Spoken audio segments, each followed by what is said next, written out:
이제 권태기라고 이야기하시는 사연이 있는데 권태기가 맞는지도 판단해보고 성공 확률도 알아보는 시간 가져오도록 하겠습니다.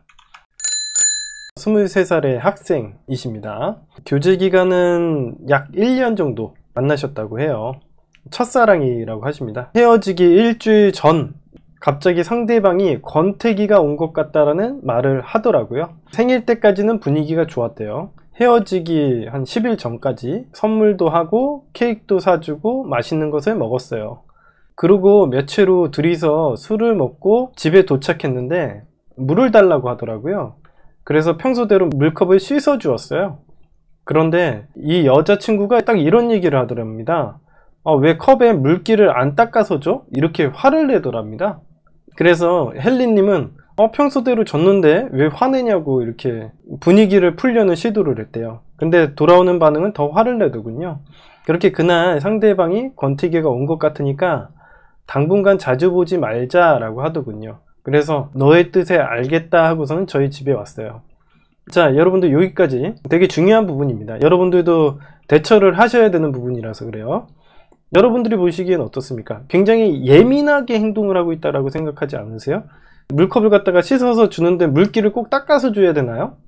굳이 화를 낼 만한 일도 아니겠죠? 근데 이제 화를 내는 거 봐서는 제가 느끼기에는 이 여자친구분이 스트레스가 많은 일이 있었겠구나 라고 생각이 들던가, 또 한 가지는 뭔가 버릇없는 행동을 하고 있다, 버릇이 굉장히 나빠졌다, 이 두 가지로 판단할 수 있을 것 같습니다. 여태까지 남자친구가 너무 기준 없이 행동을 하고 호구같이 여자친구 성격을 다 맞춰주고 그런 행동을 한 거예요. 예를 들면 내가 선생님인데 학생들을 가르칠 때 아이들에게 비위를 맞춰주는 거예요. 얘들아 공부해야지, 너네도 무슨 공부하고 싶어? 이런 식으로 학생들의 비위를 맞추는 시기에 이제 선생님이 있다고 한번 생각을 해보십시오. 여러분들이 생각하기에는 학생들이 말을 잘 들을 것 같아요? 안 들을 것 같아요? 당연히 말을 잘 안 듣죠. 인간은 동물입니다. 여러분들의 빈틈을 보고 존중감이 떨어지는 얘기들이 많이 나타날 수가 있을 겁니다. 남자친구 관계도 똑같습니다. 여자들은 남자들을 갖다가 관리자라고 생각하는 경향들이 있기 때문에 관리자가 너무 호구처럼 굴면요 무시를 당해요. 그런 행동을 하게 되면은 이제 상대방을 존중하는 마음이 사라지고요, 버릇없게 행동하게 되는 게 일반적인 인간들의 행동 태도입니다. 이 사건을 딱 봤을 때는 이전에 이야기를 써주시진 않았지만 두 가지다. 일시적으로 스트레스가 많아서 예민했거나, 두 번째로 버릇이 나빠졌구나. 둘 중에 하나인데, 사실은 일시적으로 스트레스를 받아도요 잠깐 이러다가 말아야 되거든요. 근데 그렇지가 않습니다. 일시적으로 스트레스를 받으면 그때 내가 사실 좀 미쳤었나 봐, 내가 미안해 라고 얘기를 해야 되거든요. 근데 그 이후의 행동 태도들도 보면은 제가 보기에는 일시적인 행동은 아닌 것 같아요. 계속 남자친구가 호구처럼 여자친구의 비위를 맞춰주려는 행동을 하고 되게 존중감 없는 행동을 하기 때문에 여자친구가 버릇이 상당히 많이 나빠져 있는 상태다 라고 생각이 듭니다. 그러고서는 당분간 보지 말자 이렇게 하더라고요. 그래서 알겠다고 하고선 집에 왔습니다. 그리고 나서 여러분들 잘 보십시오. 여러분들이 지휘할 때 이런 행동을 하면 안 된다라는 걸 여실히 보여주는 행동 태도입니다. 반성의 의미로 손편지를 써서 다음날 갖다 줬대요. 지휘할 때 손편지 쓰시는 분들 많으시죠? 그러면 안 된다라는 걸 보여드리는 겁니다. 그것도 더군다나 반성의 의미로. 반성의 의미로 쓴다는 건 무슨 얘기예요? 이게 어떤 의미를 가지고 있냐면, 예를 들어서 선생님이 학생들에게 잘못해가지고 학생들한테 반성의 의미로 손편지를 쓴다라는 건 무슨 얘기를 하는 거예요? 여러분들이 학생들 입장에서 내가 잘못했다고 해가지고 비는 행동을 갖다가 해서 손편지를 보냈어요. 그러면 어떤 것들이 일어나는 겁니까? 선생님은 완벽하지 않고 항상 실수를 할 수 있는 사람이라는 걸 보여주는 행동이 됩니다.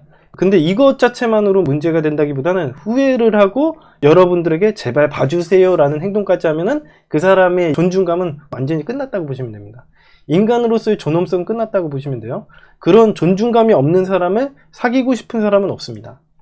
단순히 손편지를 주는 것만으로 문제가 되지는 않은데, 그리고 나서 상대방에게 마음을 다시 돌리려는 행동을 하는 게 최악의 행동이 될 수 있습니다. 절대 그런 행동 하지 마세요. 편지는 쓸 수 있는데 어떤 부분에 내가 미안하다, 내가 이런 부분에 대해서 실수가 있었네, 인정하고 내가 물러나는 태도, 이런 것들이 굉장히 중요하죠. 자, 줬는데 반응은 시큰둥 하더라고요. 당연히 내용이 좋지 않았겠죠. 당연히 마음을 호소하고 환심을 사려는 행동, 마음을 되돌리려는 행동을 했겠죠? 반응은 안 좋을 겁니다. 원래 반응은 감동받았다 말을 하고 스킨십이 있어야 하는데 안 해주더라고요. 거기서 저도 조금 핀도가 상하고 조금 표현이 소홀해졌어요. 핀도가 상하고 표현이 소홀해지든 말든 그거랑 상관도 없습니다. 현재의 사연에서 여태까지 힐리님이라는 사람이 했던 행동 태도가 있는데 단순히 표현을 좀 소홀해졌다고 해서 헤어지거나 그런 것도 아니에요. 이미 이렇게까지 사태가 일어났다라는 건 그 전에 있었던 사건들이 더 중요한 겁니다. 사람들은 대부분이 이제 재회를 할 때 원인에 대해서 정확히 분석을 안 하고 순간적인 감정을 돌리려고 한다, 이런 것들을 알 수 있죠. 그렇게 3, 4일 정도 출근할 때 잠깐 얼굴 보는 게 끝이고 서로 소홀하게 지내다가 기분도 풀 겸 권태기도 극복할 겸 주말에 놀러 가자고 하려고 상대방 집에 찾아갔어요. 그런데 돌아오는 반응은 왜 갑자기 찾아왔냐? 감시하려고 찾아온 거 아니냐? 이렇게 말을 하더라고요. 많이 속상했어요. 그래서 갑자기 찾아온 건 미안하고 다시 집에 갈게 이러고서 왔습니다.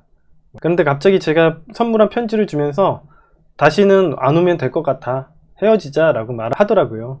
그래서 저는 갑자기 이별 통보를 받아서 울면서 내가 잘못했다, 다시는 이런 일이 없게 행동하겠다 라고 말을 했어요.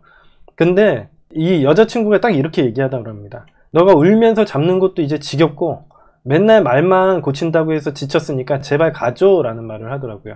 아, 이런 얘기를 하는 거 봐서는 이게 처음 있는 일은 아닌가 봐요. 여러 번 이런 일이 있었나 봐요. 그리고 맨날 고친다 노력한다 하면서 말을 지키지 않아서 신뢰감이 바닥인 상태라고 봅니다. 여러분들, 그래서 이 연인관계에서 제일 중요한 게 뭐라고 했습니까? 신뢰. 말만 고친다고 하고 말과 행동이 일치되지 않는 행동을 하게 되면 누가 신뢰를 합니까? 존중감이 생기지 않습니다. 그래서 저도 알겠다, 잘 지내, 행복하길 바래 라고 집에 왔어요. 일주일쯤 지날 때 너무 보고 싶어서 연락을 했어요. 그냥 매달리고 호소하고 의지하려고 하니까 여자친구 입장에서는 사실 내가 남자친구를 사귀는 이유가 힘들 때 기대고 싶은데 이 친구가 이렇게 의존하는 행동하고 기준에 안 맞고 감정에 기대려는 행동을 하게 되면 이것만큼 싫은 행동이 없겠죠. 저는 보고 싶은 마음에 너무 성급하게 이 상황을 무마하려고 옆에서 좋은 사람이 될게 라는 말을 했습니다. 그런데 상대방이 너를 조금이라도 기대했었는데 실망했다 라는 답이 와서 미안하다고 하고 연락이 끊겼어요. 2주일쯤 되었을 땐 제가 잘못한 것도 이해했고 하나도 이해를 못 하셨어. 맨날 잘못했다고 빌기만 하지 뭘 잘못했는지에 대해서 이 사람이 뭘 알아. 헬리님이 잘못한 게 뭐야 도대체. 스스로가 어떤 부분에 대해서 잘못했다고 이해했다고 하는데 이해하지 못한 것 같은데요. 이런 상황 때문에 헤어졌으니까 행동을 고치는 중이었고 내가 잘못한 것을 메모장에 적어서 지금 고치려고 노력 중이니까 얼굴 한번 보자 라고 카톡을 했어요. 원인을 정말 잘못 파악하고 계신 거죠. 여자들은 이런 남자를 안 만납니다. 카톡을 했는데 상대방은 돌아갈 생각이 없다, 제발 그만해줘 라고 답이 왔습니다. 그렇게 저는 2주일째 반성 중입니다. 항상 반성하고 잘못하면은 반성문 쓰고 잘못했다고 빌고, 이거 엄마는 받아주는데요, 여자친구는 자기보다 더 존중할 만한 선생님 같은 사람을 원하거든요. 관리를 받으려고 하고 존중받을 만한 사람을 찾기 때문에 이런 식으로 항상 잘못하고 빌고 반성하고 이런 어린애 같은 사람을 만나고 싶어 하지 않아요. 자, 어떤 문제를 개선하고 싶나요? 저는 지금 다른 지인들이 봤을 때도 예전보다 많이 달라졌다라는 말을 듣고 있어요. 스스로 노력하고 미래를 위해 준비하고 있어요. 초심을 잃고 말로만 행동을 했고 그걸 고치기 위해서 노력하는 중인데 상대방에게 알릴 방법이 없어요. 이런 자세가 문제라니까. 자기가 뭔가를 어필해서 상대방의 허락을 받으려는 행동이 제일 최악의 행동이에요. 많은 제외하시는 분들이 이런 행동을 하거든요. 이렇게 하면 제외 안 됩니다. 제가 얘기했지만은 신뢰라는 것은 일정 기간 헤어져 있으면 헤어져 있는 기간도 딱 정해서 3개월이면 3개월, 5개월이면 5개월, 그동안은 안 만나는 거예요. 그러고 나서 연락하기만 하면 돼요. 어렵지 않잖아요. 떼쓰고 만나달라고 호소하고 있는 거예요. 지금 어린애처럼 굴고 있는 거예요. 헤어진 원인이 뭔지에 대해서 이 남자분이 파악을 못 하셔서 그런 거지 이런 식으로는 아무도 만나지 않습니다. 다시 재회도 하고 싶고 그런데 다시 연락을 하면 이제 진짜 끝날 것 같고 답장도 안 올 것 같아요. 어떻게 하면 자연스럽게 다가갈 수 있을까요? 이 남자는 배포도 없고 용기도 없고 어른스럽지도 못하고 진짜 이 사람을 존중하는 마음이 없는데 왜 이 남자를 만나야 되나요? 내가 여자 입장에서 생각해보면 왜 이 남자를 만나야 되는지가 이해가 안 돼요. 이 사람에게 기대려면 성숙하다라던가 뭔가 어른스럽게 행동한다라던가 뭔가 있어야지 내가 의존을 할 거 아니에요. 내가 이 남자를 왜 만나야 되는지 모르겠습니다.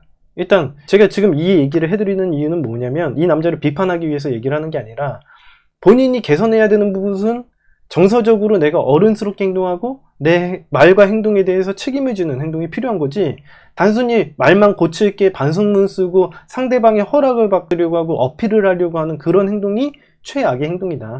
이거는 재회뿐만 아니라 이런 식으로는 여자에게 접근해서 여자의 마음을 얻을 수가 없어요. 허락을 받는 식으로는 얻기가 굉장히 힘듭니다. 상식적으로 여자 입장에서 생각을 해보세요. 여자 입장에서 듬직한 남자에게 탁폭 기대가지고 그 사람에게 의지하려고 하지, 정서적으로 기댈 것도 아니고 아무것도 안 할 건데 왜 만나요, 이 남자를.